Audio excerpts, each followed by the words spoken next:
Olá, estamos de volta com mais um episódio do Fala Júlia Podcast. E hoje, gente, eu estou extremamente feliz, confortável, porque hoje a gente vai receber um profissional incrível e, por incrível que pareça, né, por ser um cara aí muito com um currículo invejável grande, eu vou precisar pescar, entendeu? Vou pescar o currículo do Jefferson Martins. Jefferson, seja muito bem-vindo a este podcast. Obrigado, doutora Nelva.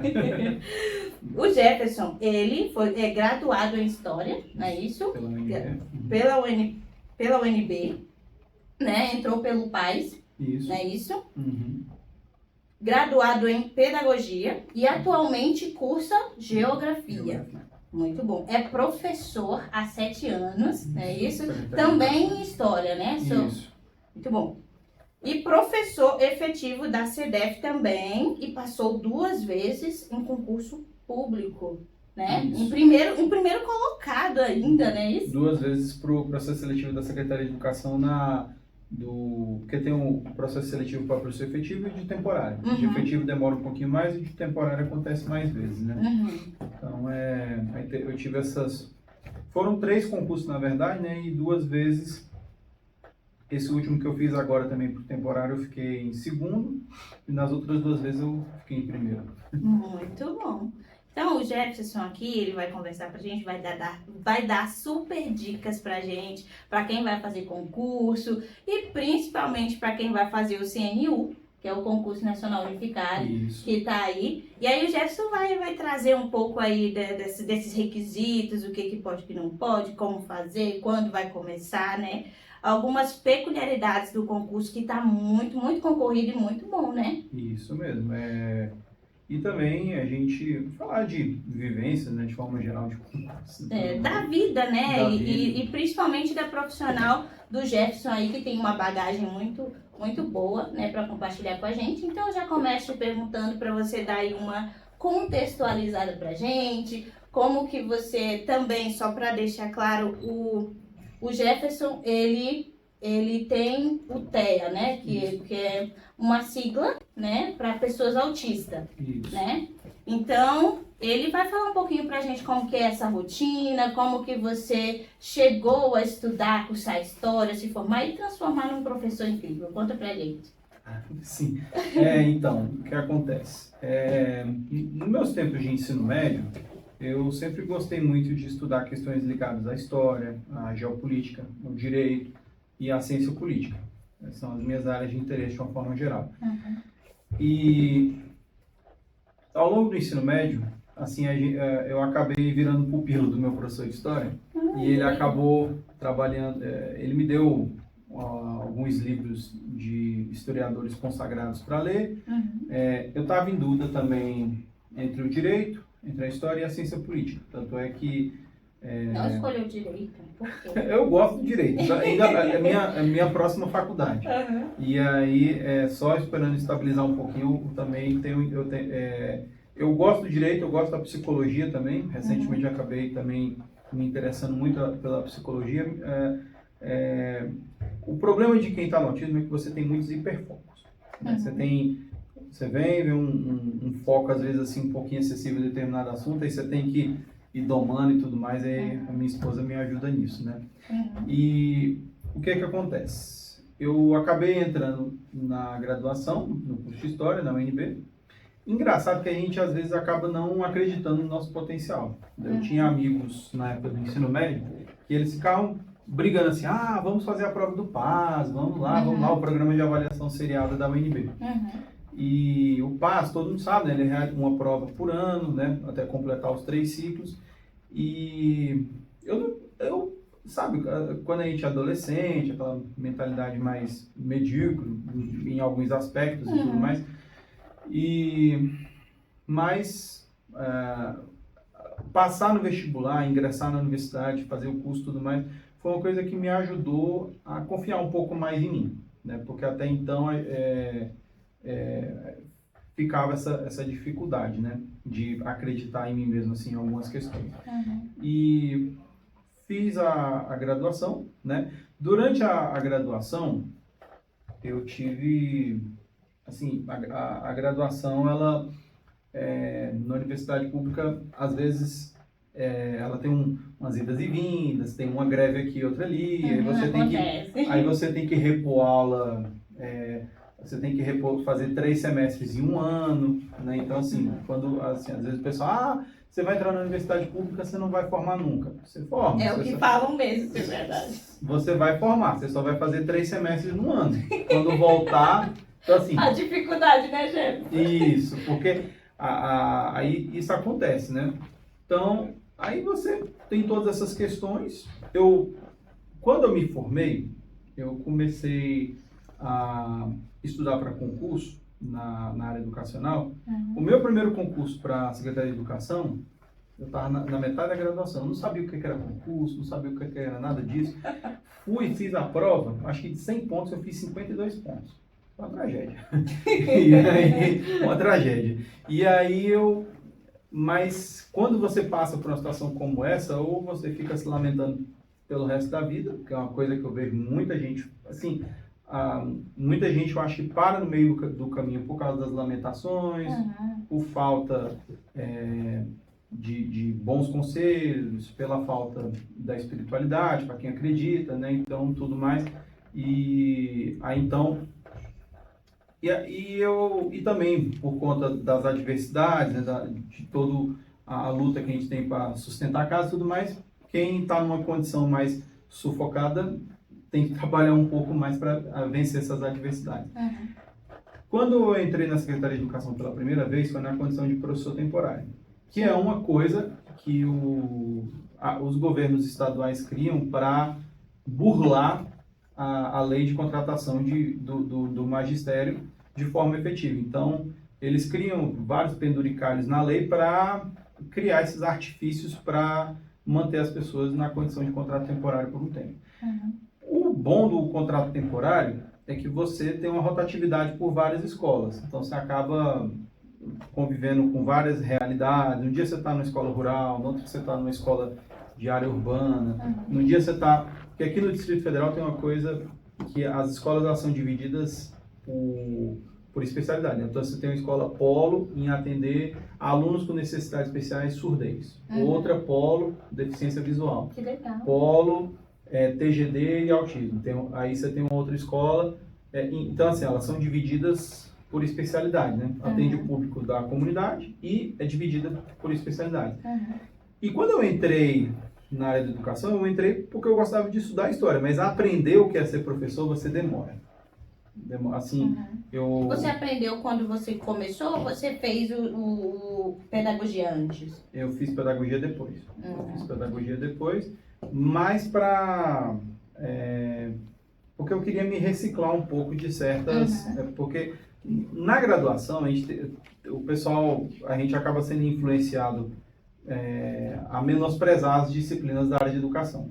Assim, eles ficam, disciplina chata, não sei o que lá, não sei o que lá. Quando você volta e vai estudar a legislação educacional com mais atenção, você vai estudar a história da pedagogia e todas essas questões, você vê que é uma coisa fascinante, na verdade. A legislação educacional, ela está cada vez mais complexa, né? O nível de exigência das provas está muito elevado. Teve uma vez aí por um concurso 2 anos atrás, que a parte de legislação educacional ficou tão puxada na prova de matemática que faltou candidatos habilitados em matemática, por exemplo. Não fechou, tinha 250 vagas, o concurso só conseguiu preencher 200 vagas. Porque assim, o nível de exigência na parte de legislação educacional está aumentando muito. Então hoje, no concurso da área educacional, você vai estudar o Estatuto da Criança e do Adolescente, você vai estudar inúmeras diretrizes educacionais, você vai estudar a Lei de Diretrizes e Bases de Educação, você vai estudar toda a parte de educação que está na Constituição Federal, né? Então, assim, é um calhamaço, assim, a parte de legislação hoje, ela está cada vez mais complexa, né? Então, assim, a pessoa que trabalha na área da educação, principalmente os professores que estão na condição de contrato temporário, Aqui no Distrito Federal as pessoas passam por essas provas a cada 2 anos, então a cada 2 anos elas têm que se reciclar, essas ideias. Jefferson, como você é um professor, né, que trabalha e também tem é uma pessoa que tem o transtorno do espectro autista, né, que é o TEA. Isso. Você encontra alguma dificuldade como professor na sala de aula com os alunos? Sim, encontro. A maior dificuldade de você ser um professor, ser um autista e professor, o autismo ele gera algumas limitações, por exemplo, imagina a pessoa que tem surdez, ela tá lá, ela não escuta. A pessoa que perdeu a visão, é fácil você explicar para as pessoas, mas o autista muitas vezes ele tem uma limitação na capacidade de ler as pessoas nas entrelinhas, sabe? A habilidade que a maioria das pessoas tem. Então, assim, a gente acaba sendo muitas vezes você acaba se passando, as pessoas te chamam de lerdinho, você acaba demorando muito mais assim para entender a atmosfera e tudo mais. Então, assim, em muitas dessas questões eu conto com o apoio da minha terapeuta, porque é importante também fazer a terapia, né? É importante porque sem o suporte da terapia, muitas vezes você deixa algumas coisas, porque assim, o autismo ele se manifesta pela estereotipia, né? Que é assim, às vezes eu ando muito de um lado para o outro, a dificuldade do contato visual. No meu caso, tem algum grau assim pra gente entender? Os níveis do autismo? Sim, tem o nível 1, nível 2 e o nível 3 de suporte. O nível 1... Nível 1, nível 2 e nível 3 de suporte. Isso, Entendi. O nível 1, ele é o que antigamente se chamava de Asperger, síndrome de Asperger. Que é um autista que muitas vezes ele tem o QI na média ou acima da média, né? Tem defasagens cognitivas em algumas áreas, não é uma pessoa inteligente de forma global, que nem um superdotado, e tem...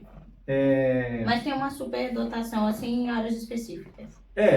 Isso, tem um hiperfoco que muitas vezes é confundido com superdotação. Entendi. Para quem trabalha com diagnóstico na psicopedagogia é até complicado diferenciar um do outro, você precisa fazer muitos testes. O nível 1 de suporte é o que mais sofre discriminação, porque às vezes você, assim, é claro que todos os níveis sofrem, mas o drama do autista nível 1 de suporte é que, assim, eles falam que autista, tem até um meme que fala, né? Autista demais para ser leve, leve demais para ser autista. Porque a depender das situações eles relativizam, a depender da situação vem a chuva de críticas, né? O nível 2 de suporte, eu acompanho um menino nível 2 de suporte nas atividades dele da graduação. O nível 2 de suporte, ele não costuma ter nenhuma malícia. Ele não tem... assim... É como se fosse uma criança. É como se fosse uma criança, né? No caso, o Caio, esse meu aluno, ele tem 22 anos de idade, em alguns aspectos ele parece uma criança. Então tem que ter muito cuidado, né? Para tratar essas pessoas, né? Isso, tem que ter muito cuidado. Tem a questão de muitos casos, assim, não entende ironia. O autista nível 1 de suporte, às vezes, costuma não entender ironia, mas o nível 2 de suporte, ele costuma não entender nenhum tipo de ironia. O nível 3 de suporte... Acaba também sendo mal interpretado em algumas situações, ou falas que a própria pessoa fala? Acaba porque todos os autistas acabam cometendo aquilo que se chama de sincericídio. Que sabe, as pessoas, socialmente falando, elas são ensinadas a aprender a calcular o que elas vão falar. Sim. Né? Quem tem autismo, principalmente no grau 2, não tem muito. Não consegue, e o nível 1 de suporte muitas vezes também não tem essa malícia e muitas vezes demora muito para aprender. Aprende geralmente na vida adulta. Entendi. Né? Então, assim, e o nível 3 de suporte é o autista que tem muitas vezes o QI abaixo de 70 e tem inúmeras limitações no cotidiano, é uma situação bem complicada. Não consegue ter uma vida funcional, trabalhar nem nada. Normal, né, digamos Não. assim, até porque a sociedade também, ela não está preparada para lidar com essas pessoas, para conviver com essas pessoas e compreendê-las, né? A sociedade, as pessoas, muitas vezes, muito, elas são muito cruéis nos comentários, né? Então, isso acaba... Principalmente nesse ponto. Porque existem estudos, né, que falam que um dos maiores índices de suicídio tá entre a comunidade autista, né? Porque são muitos dilemas existenciais, a maioria deles não são trabalhados devidamente na terapia, não tem o suporte, não tem a compreensão e principalmente são relativizados, né? Muitos falam também que é exagero, que é mimimi, que não sabe se comportar, Isso, né? Então você tem gente aí que anuncia na internet chás milagrosos para a cura do autismo. Ah, não? Sério? Sim, tem todo tipo de placebo que você possa imaginar. Eu falo porque eu tenho uma amiga que o pai dela tem o filho autista nível 2 de suporte e o pai dela só aceitou que o menino fosse acompanhado por um médico depois dos 17 anos de idade. Ele ficou com muita defasagem em autismo. Nossa. Jefferson, você também, como uma pessoa, né, que possui transtorno autista, né, você também é professor de história, também tem alunos, né, com esse transtorno, né? Sim, na escola, de forma geral, a gente pela média, você vai ter 1 ou 2 alunos com autismo por sala. É mais ou menos a média, né? E no Distrito Federal existe o suporte para os alunos autistas nas salas de recursos e tudo mais. E tem o suporte também, suporte fora da sala de recursos da escola também, em alguns casos, quando precisa e tudo mais. As escolas acabam cumprindo isso por ser uma exigência legal, né? Muitas vezes, muitas escolas trabalham muito bem esses projetos e em outras a coisa é mais pro forma, né? Então, assim, a maior dificuldade para você superar isso é a questão vamos dizer, que você tem um docente que acha que isso é frescura, é mimimi, é vitimização, acontece muito, né? Então, assim, quando o docente já vem com essa mentalidade, ele tende a relativizar as questões do aluno. E você também tem um outro problema que está muito presente atualmente, que é quanto mais as pessoas têm acesso ao diagnóstico, mais aumenta o vitimismo. Contraditoriamente aumenta, que é o seguinte, hoje você tem casos de pais que mandam os seus filhos autistas para a escola com um crachá do autista, que é o exagero da exposição, na tentativa de conscientizar e tudo mais, porque as pessoas, grande maioria, elas não vão entender, assim, tenha crachá ou não e tudo mais. É um trabalho do autista se conhecer e aprender a lidar, é muito mais um trabalho da pessoa aprender a lidar com essa situação do que tentar ensinar para os outros, né? Entendi. Então você tem hoje essa super proteção de muitos pais, a gente vive isso, e muitas vezes o pai, quando sabe que tem um filho autista, isso cria uma neurose muito grande na cabeça das pessoas. Super cuidado, digamos assim. E esse super cuidado, às vezes, acaba expondo o filho a situações ao ridículo, vamos assim dizer, e tudo mais. Então, hoje a gente tem muito acesso à internet, a diagnóstico e tudo mais, só que a gente hoje, e algumas situações podem de fato gerar, assim, entre aspas, um vitimismo, né? Mas isso é uma coisa que tem que ser trabalhada. Se você, pai, tá aqui assistindo, você tem um filho autista, ou com qualquer outra situação que demande um tratamento mais especializado, você, pai, você, mãe, você também tem que buscar terapia, tem que buscar se conhecer, porque na maioria das vezes o pai leva o filho para terapia, leva o filho para psiquiatra, leva para... E ele mesmo não faz terapia, né? Porque o pai e a mãe precisam muito. É uma boa dica mesmo, viu, Jefferson? Jefferson, tu come doce, gosta de doce? Eu gosto um pouquinho. Gosta? A gente tem aqui doces da Rô, tá? Doces da Rô traz aqui pra gente, pra deixar aqui a conversa mais doce, mais dinâmica, mais alegre, tá bom? Opa, vou pegar uma aqui. Deixa eu pegar Fique à aqui. vontade, tá? Ops, peguei um, peguei dois, peguei um. Não, é todo seu. Pode pegar aqui. Obrigado. Tá? Eu vou deixar aí no card pra vocês também pedirem o delivery de vocês. Jéssica vai dizer se gostou. Excepcional. Prontinho. Vou deixar aí pra vocês na descrição do vídeo pra vocês irem lá e pedir, tá? No Instagram, tá bom? Então, vamos conversar aqui um pouquinho mais, que é até difícil eu aqui fazer mais perguntas, porque já são... Eu tô mais calma, vocês repararam nisso? Que o Gerson traz essa leveza. Eu falei pra vocês que o podcast hoje estava diferente. Gerson, conta pra gente aí, você já passou em 3 concursos, né? Isso. 2 deles passou em primeiro lugar, né? Então, como a gente tá aí, tá chegando o CNU, como eu falei, né? Conta pra gente como foi que você conseguiu passar nesses concursos, quais as dicas que você tem, e aí depois a gente vai entrar aí no CNU para você dar umas dicas aí pra gente. Sim. Concurso, a minha expertise está mais para a área educacional, né? Então, assim, e para as questões de pedagogia, de história, de uma forma geral, assim, para você passar numa prova, né? Esqueça essa ideia de que você tem que fazer cursinhos caros, de que você tem que passar 200 mil horas em videoaula e não sei o que lá. Cada pessoa é uma pessoa. Eu, por exemplo, eu gosto de revisar bem pouco. Eu reviso 1 hora, 1h30 por dia. No meu Para caso, você funciona assim, né? funciona. No meu caso, o meu médico, a minha psicóloga, eles falam para eu não estudar muito além disso. Estudar, que eu digo, estudo ativo, essas questões todas, porque isso acaba gerando, principalmente para quem tem o autismo ou déficit de atenção, gera um esgotamento mental. Sim. Então, por exemplo, tem vezes que eu tentava estudar 4 horas por dia, eu passava uma semana assim com a sensação de que eu tinha tomado uma surra, assim, porque esgota mentalmente. Então, E o corpo também cansa, né?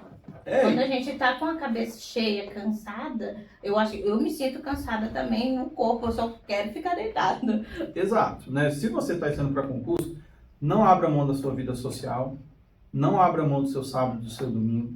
Olha a dica de quem passou em 3 concursos. Não abra mão do seu descanso durante a semana. Não abra mão da sua série na Netflix. Não abra mão de nada disso. Você não precisa abrir mão de nada disso.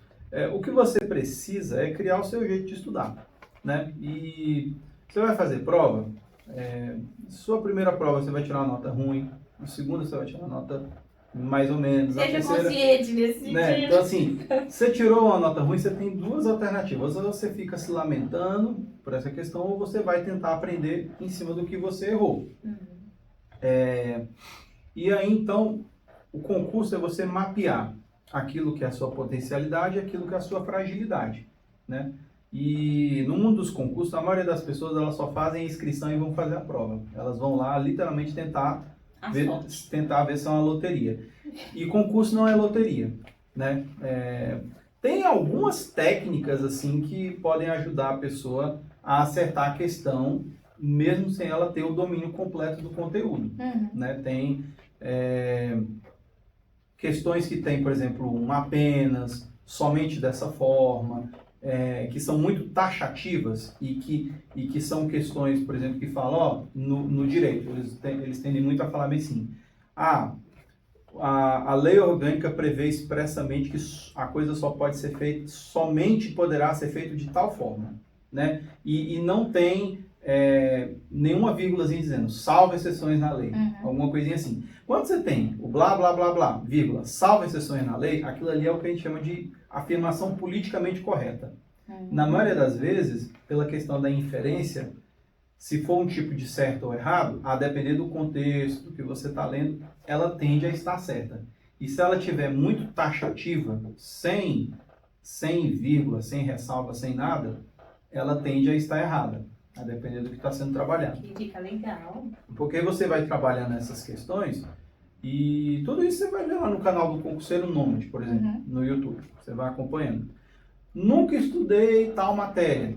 Não tem problema, você vai ver um mapinha conceitual, né, sobre o assunto. A dica que eu dou é você resolver questões, né? Você vai resolver questões e você não vai avançar de conteúdo até fazer pelo menos 70%, 80% de acertos naquele assunto. E o que você tem mais dificuldade é o que você vai estudar mais, né? Entendi. Interessante. Então, é mais ou menos nessa toada, né? Então, se você vai estudar para um concurso do CNU, por exemplo. O CNU chegou revolucionando aí, Sim, né? sim, né? Porque o CNU, por exemplo, o CNU, o que que pode ser feito? Né? Olha só, o CNU, ele abrange, eu vou até pegar aqui o material para não me deixar mentir. Veja, você tem que estudar políticas públicas, né?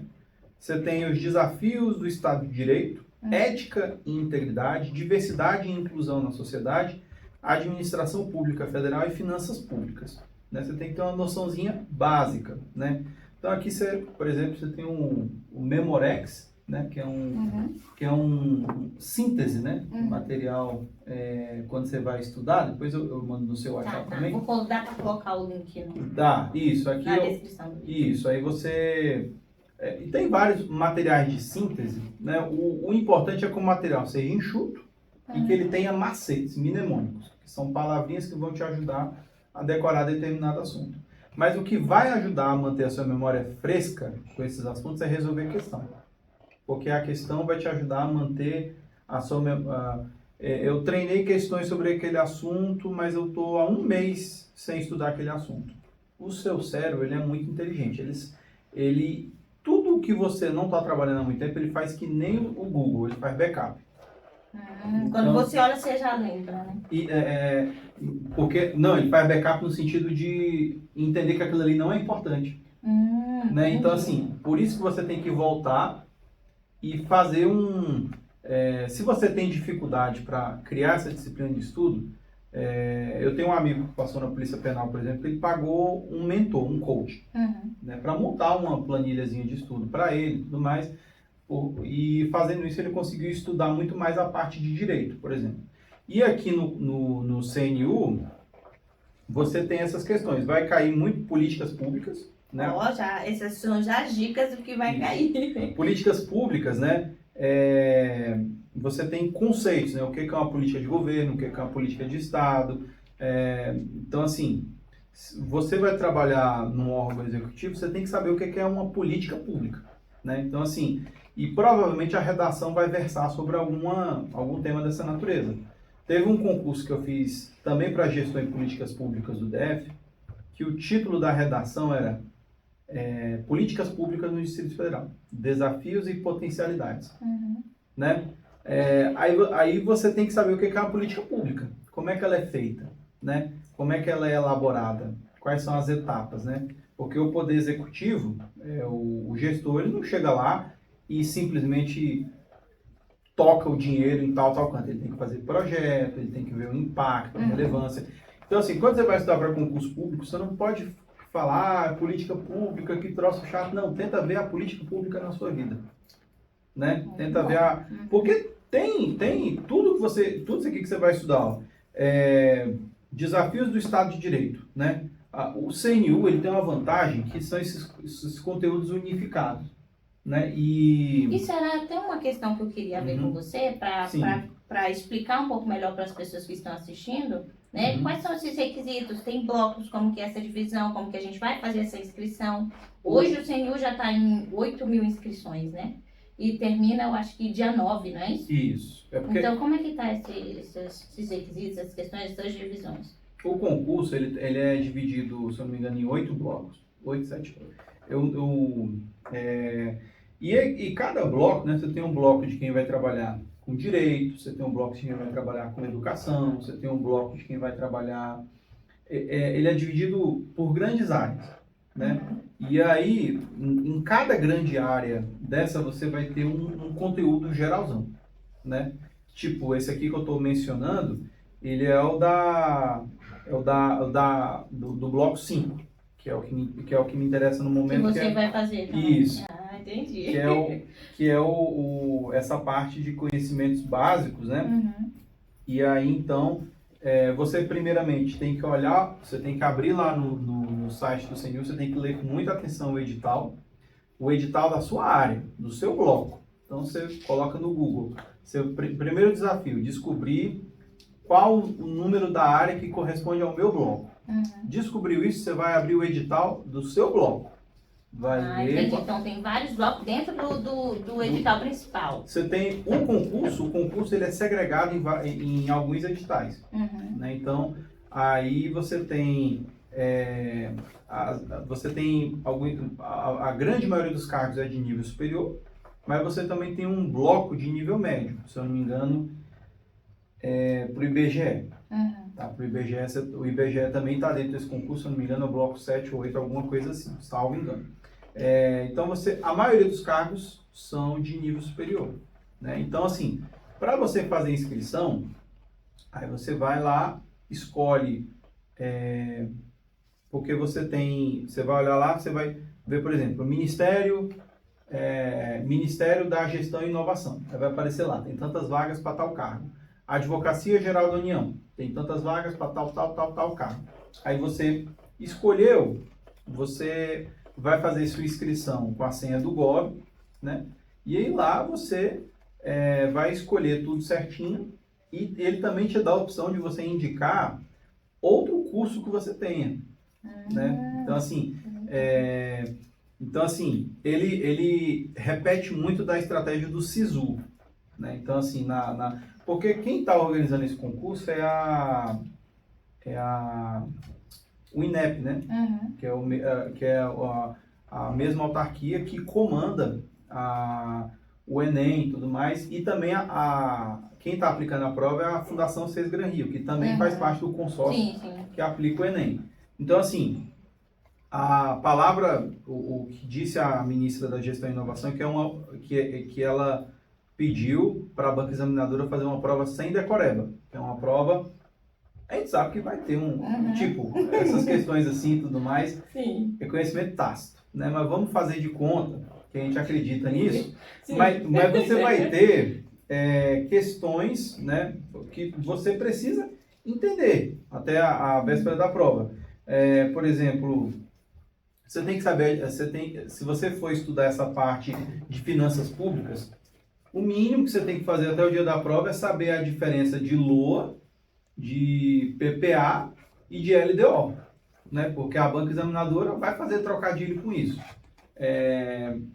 As coisinhas básicas. Se você tiver essa noçãozinha, você já garante o arroz com feijão dessa parte, você tem que saber. E com material enxuto e resolvendo questões, né?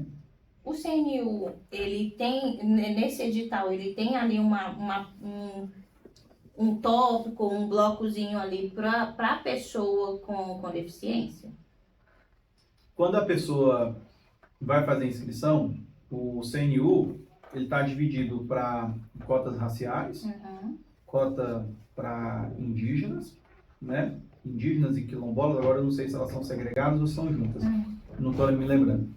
Você tem a cota para pessoa com deficiência, né? E você tem a ampla concorrência. A cota para pessoa com deficiência, no me engano, é de 5%, para pessoas negras, 20%. Eu sei que você tem, então, essa divisão, né? E 50% das vagas, salvo engano, fica para ampla concorrência. Quando você vai fazer inscrição na sua área de formação, você vai escolher se você quer estar na ampla concorrência ou se você quer estar em uma cota específica. Se você quer fazer como pessoa com deficiência, você escolhe lá a opção, eles vão te pedir o upload do laudo médico mais atualizado que você tiver, e aí você faz o upload e tudo mais, e depois, se você for aprovado dentro do número de vagas e tudo mais, aí você vai ser convocado para a perícia médica do concurso, né? Aí o procedimento padrão. Então, as vagas são as mesmas, assim, a área de formação, ela está dividida na ampla concorrência e as cotas. Aí cada um preenche os requisitos e ocupa de acordo com a sua disponibilidade, né? Com o seu interesse. Ô Jefferson, qual que é o CNU? Tá um concurso aí muito disputado, né? Muito legal, ele veio aí com tudo, né? Para para agregar aí muita gente no mercado, né? Então, qual que é a sua opinião do concurso? O que você achou? Você também vai fazer o concurso, né? Eu vou fazer, né? Eu vou fazer para o Ministério da Gestão e Inovação, na área de História, né? Para quem for pedagogo, tem lá uma vaga muito boa na Advocacia Geral da União. Tem várias... Você tem que ler assim, o edital com atenção, principalmente a parte das vagas, né? Porque o número de vagas está interessante.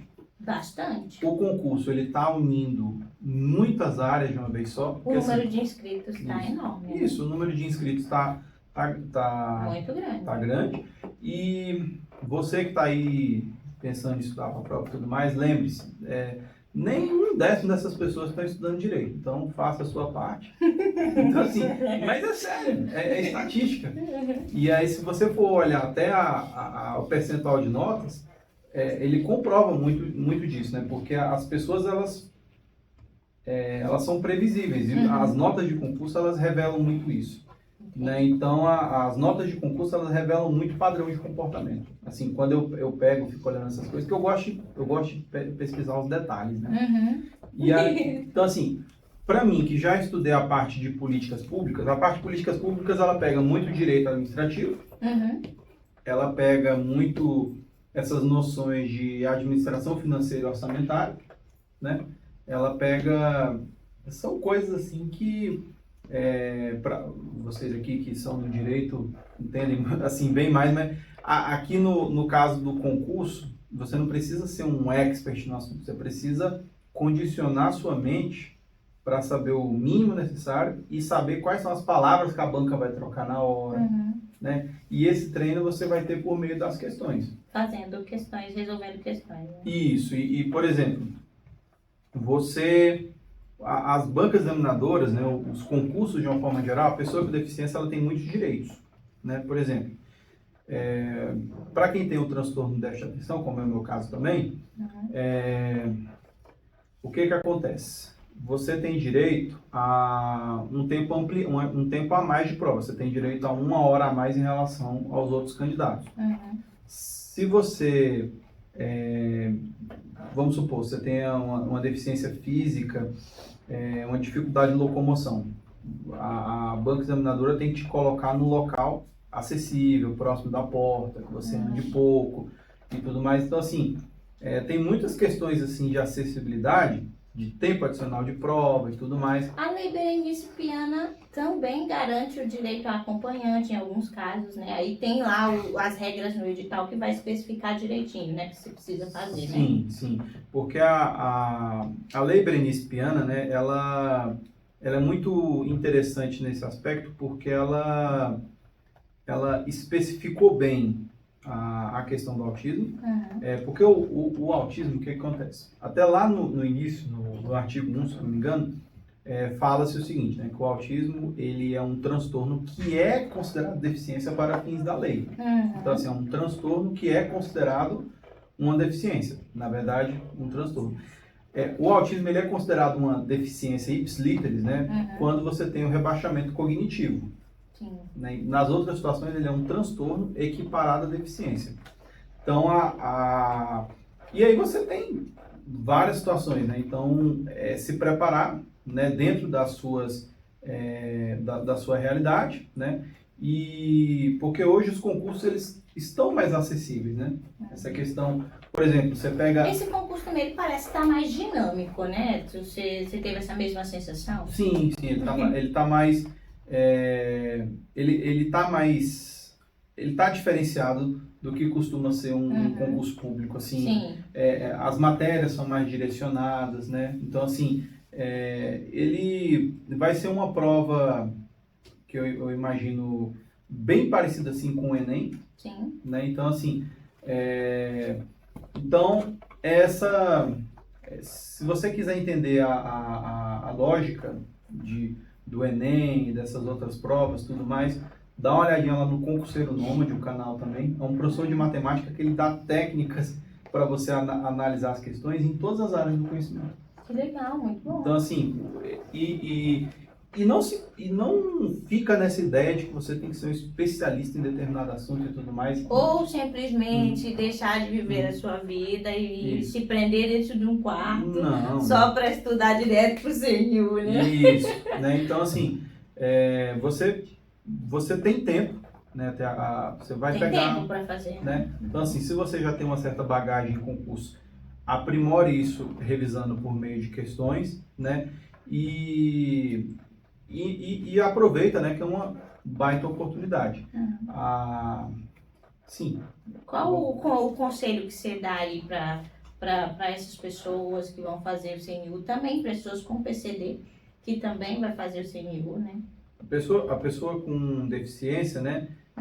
Fique muito atento às regras do edital, leia o edital com atenção, porque às vezes as bancas examinadoras, elas colocam muitas pegadinhas, né? Então, teve um concurso que eu fiz uma vez, né, da Secretaria de Educação, inclusive, que a banca examinadora colocou uma pegadinha que o pessoal só viu tempos depois. Que era o A seguinte, pegadinha tá quase regra aí, né? Isso. Do concurso. porque, olha só que coisa maluca. Eles falaram assim, a pessoa que pediu tempo adicional de prova por ser terra ou TDAH, se ela não fosse considerada pessoa com deficiência na perícia médica, ela seria eliminada da prova, porque eles alegavam a questão de isonomia, que você teve um tempo a mais e não foi considerado deficiente pela banca examinadora.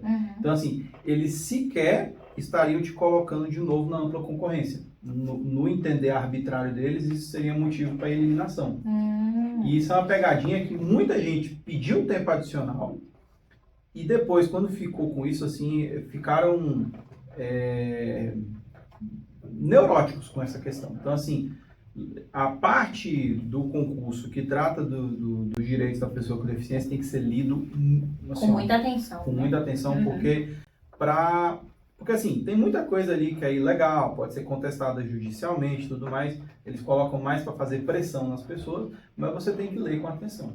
Então, assim, a dica, o edital, ele não é desprezível, né? Então, assim, tem muita coisa que você lendo no edital, você sai na frente de muitas pessoas que muitas pessoas deixam o edital de lado, só vê ali quanto é o valor, qual que é o prazo de inscrição, né? Se tem isenção, se não tem, enfim. E acabou, não olha mais no edital. E você vai ser servidor público. O servidor público tem a obrigação de ler essas coisas direito. Né? Então, assim, é uma coisinha que eu acho que muitas vezes as pessoas ficam no automático e elas não prestam atenção nesses detalhes. Né? Então, assim, a lei, os editais, tudo mais, quando eu comecei a estudar para concurso, quando eu comecei a trabalhar essas questões, eu comecei a me apaixonar por esses temas.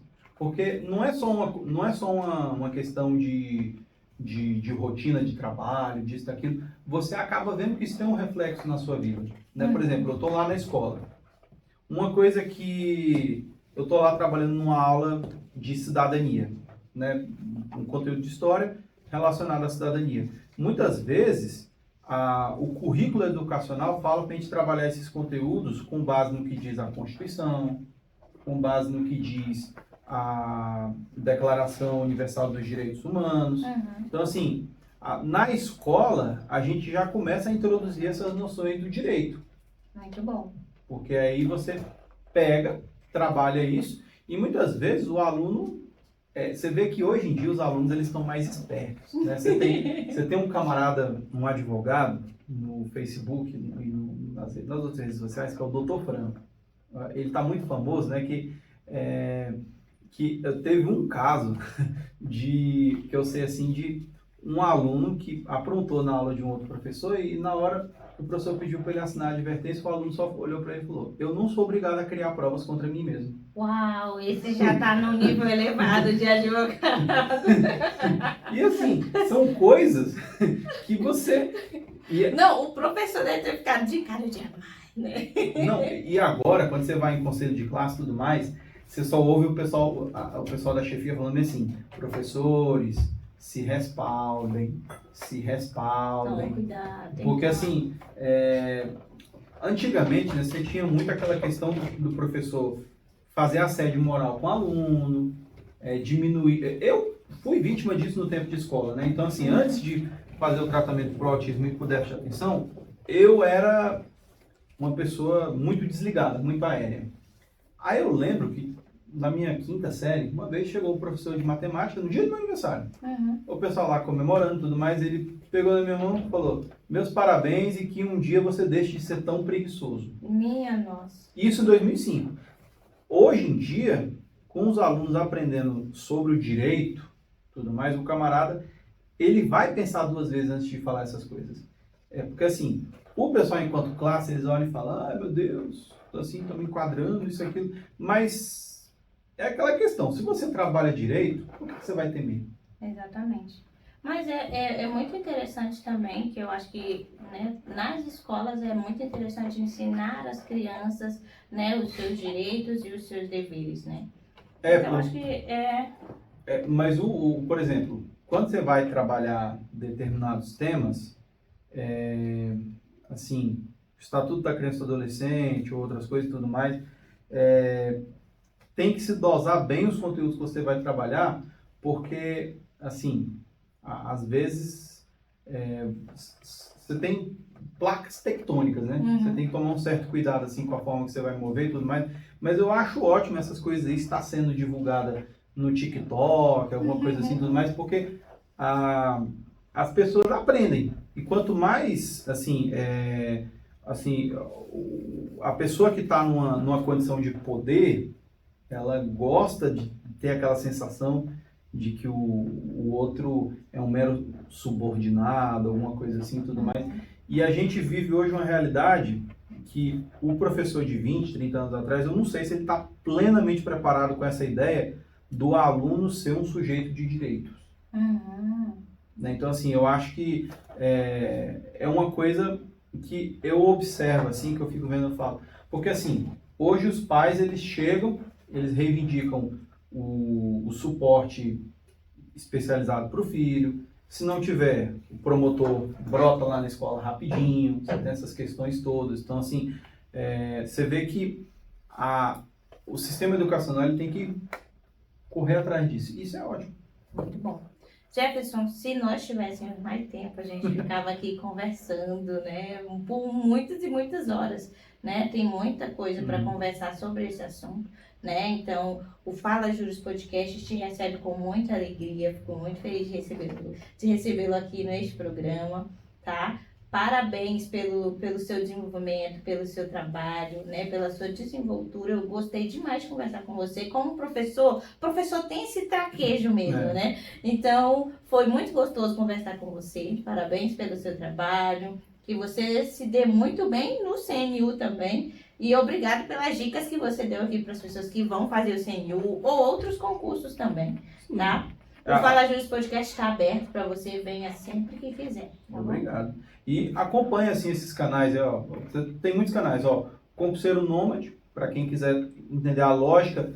Ó, você não está familiarizado com concurso, você quer um professor para te ensinar esses macetezinhos. Isso. Ó, você é candidato PCD, quer saber mais dos seus direitos? Tem o Clube dos Direitos da PCD. É um advogado especializado nessas questões. E você tem... Hoje o YouTube, ele tem de tudo um pouco. Acompanha, né? Exatamente. Inclusive, o podcast que traz a informação para você. Isso. E a gente tem que compartilhar, né? Fazer isso. Exatamente. Gente, foi um prazer recebê-lo aqui. Gente, curta, comenta, compartilhe, claro. Não se esqueça de se inscrever no canal para não perder nenhum episódio. A gente se encontra no próximo episódio. Dá o like, compartilha. Muito bom.